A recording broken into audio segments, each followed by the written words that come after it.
એટલે આવા કેવા ફાલતુ જોક પણ આવે જ સારા નહીં. મને પણ એવું જ થાય છે, પણ છે ને બંદૂક સરળતાથી મળતી નથી એટલે બસ. તું બહુ બોલીશ નહીં, આવે સેજ વેલ્યુ રાખ મારી. પોતું તો હું મારું છું. શું વાત કરો છો? એટલે હું નથી કહેતી એમને પોતું મારવાનું. એમાં છે ને અમારી જે નવી કામવાળી આવી છે ને થોડી કામ બ્યુટીફુલ છે, તો એને હેલ્પ કર્યા જ કરે છે દરેક કામમાં. એમાં ને એમાં પેલી બધું કામ એમની પાસે કરાવી લે છે. બોલ. પણ મસ્ત છે હા લુચ્ચી. બસ હવે ચાલો ઘરે. હજુ તો આમ મારે પેલી સાડીઓનું સેલ લાગ્યું છે ને ત્યાં થઈને જવાનું છે. બીકોઝ યુ નો 5 રૂપિયામાં સાડી, 10 રૂપિયામાં તો ભરે સાડી મળે છે. બોલ. બે સાડીના ભાવ નથી, સાડી ધોવાના ભાવ છે. લોન્ડ્રીની દુકાન છે. હું લી કઈ નહીં, નીકળો તમે લોકો અને શાંતિથી જજો. હા, અમે આ ફર્સ્ટ ચલાવતા જ નથી. એટલું સ્લો ચલાવે છે ને કે ચાલુ સ્કૂટરમાં મચ્છર કરડી જાય. તે તું જો તો હવે કેવું ફાસ્ટ ચલાવું છું. પેલા મ્યુચ્યુઅલ ફંડ ની એડવર્ટાઇઝમેન્ટ નું એનાઉન્સમેન્ટ થાય એવું.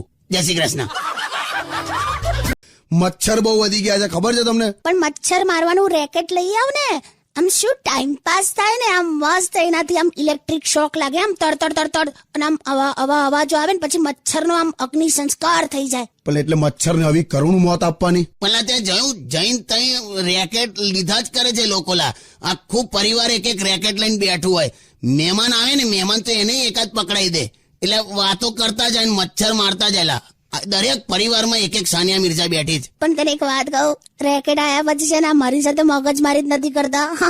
સહેજ પણ હોશિયારી મારે ને એટલે રાત્રે ઊંઘમાં આમ આંગળી ઘાલી દઉં એમની. બોલ આવું કરે જ. અડધી રાત્રે એવો શોટ લાગે ને માણસ ફ્રેશ થઈને બેઠો થઈ જાય. બહુ ઉજાગરા કરે. હવા તો તું ગીત વગાડ થોડી વાર તો આમ છે સુઈ જવું. રેકેટ લઈને જાય છું, આમ આંગળી ગલાઈ દઈશ. આંગળી કે લગન વધારે ટકે કે ભાઈબંધી? લગન. ભાઈબંધીલા લગન તો ખોટી મગજ મારી ના કરશો. એવું છે ને, જવાબ મળી ગયો ને તને? એમ નહીં, આમ લગન તો છે ને આમ જન્મ નું બંધન કહેવાય. એકબીજાને સાચવી લેવાને એમ. એ તો હવે ભાઈબંધો આચવી જ લે. હવે જો સાંભળજો, સાદું તને કહી દઉં, લગન સક્સેસફુલ થવા પાછળ છે ને 36 ગુણ મળવા જોઈએ, બરાબર? પણ તું જો બે ભાઈબંધ વચ્ચે ખાલી 2 અવગુણો મળે ને તો એ ટકી જાયલા.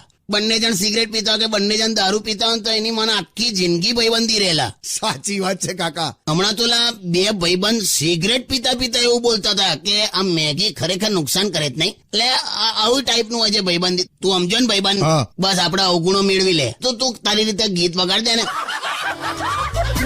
પણ કાકી બ્યુટી પાર્લર માં એકદમ આમ શું કામ? એટલે વેકેશન માં કશે જવાના છો શું? હું કશે નહીં, ખાલી મારા પિયર જવાની છું અને આ કશે જવાના છે. ક્યાં જવાના તમે? એ તો ખાલી 2 દિવસ પાટણ જવાનો છે. તમે પાટણ જવાના છો? વાવ. છેલાજી રે મારે હાટુ પાટણ થી પટોળા મોગલાવજો. એમ એ પટોળા કેટલા મોંઘા હોય ખબર છે? કેટલા? 50,000 થી શરૂ થાય, 10 લાખ સુધી મળે છે. કેટલા મોંઘા આવે છે? તારે છેલાજી છોલાઈ જાય ખબર આમાં. પટોળા પીએફ ના હથોડા વાગે. બહુ તમે તો ટેન્શન ના. ચાલ મસ્ત સોંગ વગાડ ને પહેલું.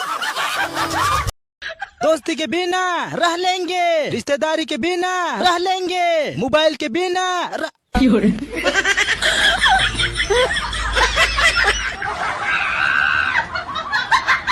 સોરી કીધું ને ભાઈ, સોરી યાર. કાકા શાંતિ રાખો.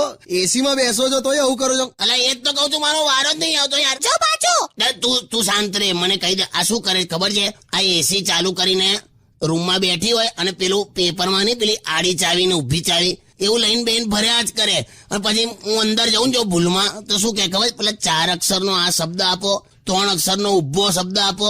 એટલે માણસ જાય ક્યાં યાર? એમાં પણ એમનું 0 નોલેજ છે. હું યાર હવે તારી હમણાં રે ને તારી હમણાં તો બસ એ ગીત મૂકી દઉં છું યાર. ગરમીમાં ખરેખર તમારું મગજ ગયું છે યાર.